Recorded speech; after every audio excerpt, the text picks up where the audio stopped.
Boa Hancock has been trying to marry Luffy for over 500 episodes. But what if I told you she's not the most likely candidate? Yeah, the Pirate Empress might actually lose to someone who's been there since episode 1. Today, I'm ranking every legitimate marriage candidate for Luffy by their actual percentage chance, and the number one spot will shock you. Starting at 5%, we have Vinsmoke Reiju. Reiju literally saved Luffy's life by sucking deadly poison out of his body. And yes, that looked exactly as intimate as it sounds.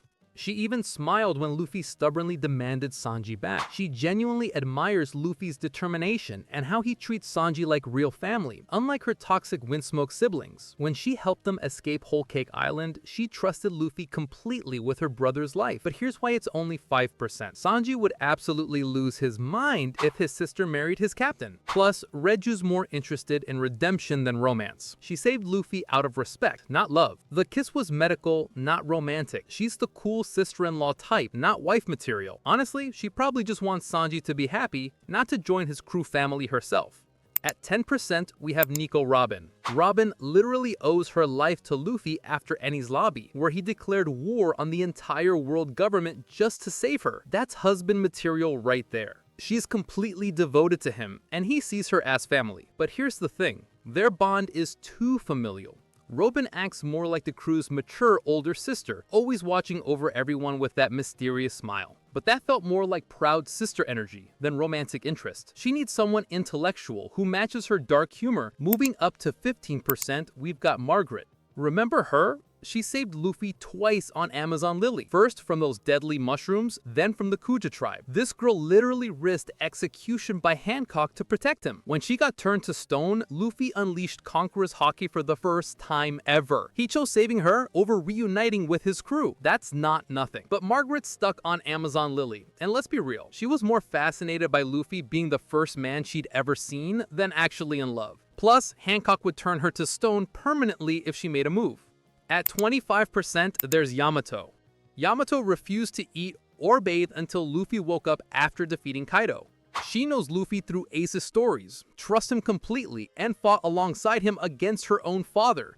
Luffy even freed her from those explosive cuffs, giving her freedom for the first time. The problem?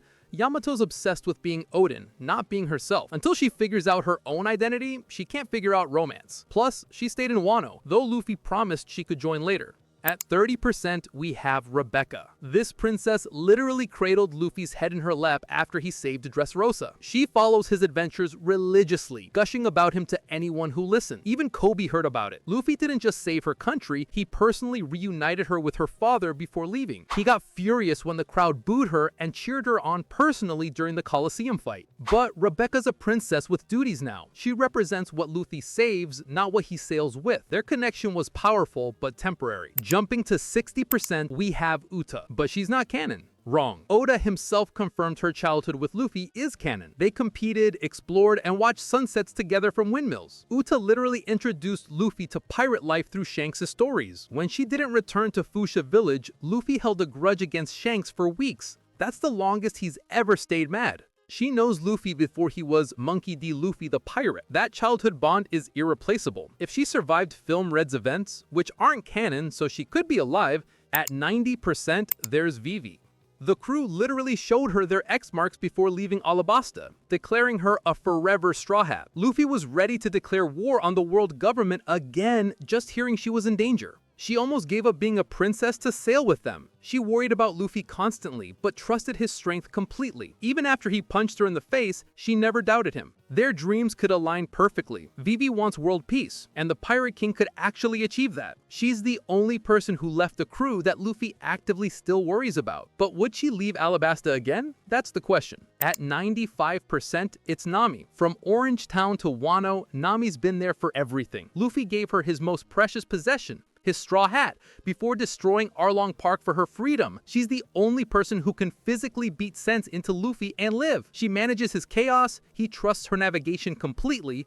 When Sanji left, who does she cry to? Luffy. Immediately. Their dreams literally require each other. Nami maps the world while Luffy explores it forever. But at 99%, it's obviously Boa Hancock. She's literally the only woman who's actually in love with Luffy. She's risked her warlord title, her kingdom, and her life for him repeatedly. Hancock helped him infiltrate Impel Down, protected him at Marineford, and gave him the key to Ace's cuffs. But most importantly, she feeds him mountains of meat. The 1% doubt? Luffy's completely immune to her devil fruit because he doesn't see her life partner. But marriage in One Piece isn't always about romance. If someone tells Luffy that marriage means unlimited meat from Hancock forever, wedding's happening tomorrow. Plot twist bonus at 100%, meat itself. Honestly, if Luffy could marry food, he would.